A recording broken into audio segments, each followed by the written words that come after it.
Bu kadın gelecek olmadan geçiren o büyük insan artık evliş, güneş gibi sarı taşlarının rengi solmuş, güzel mavi gözlerinin parlaklığı kaybolmuştur.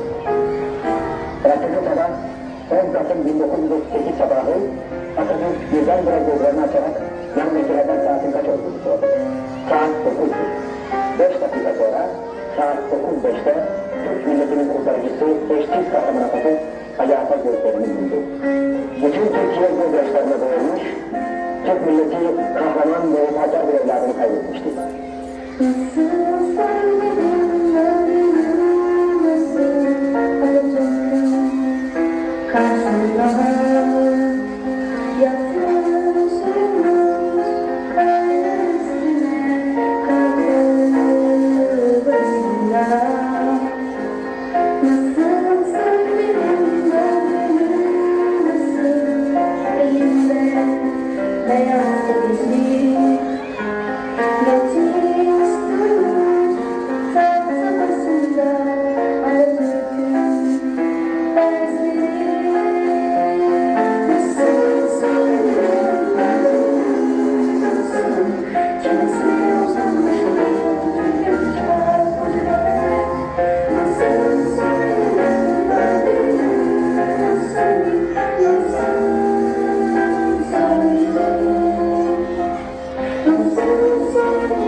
Fani vücudun elbet bir gün gelecek toprak olacaktır.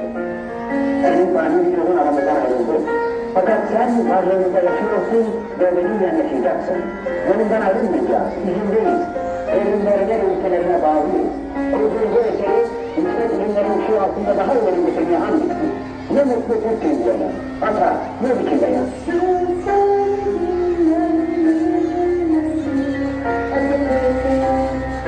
Nasıl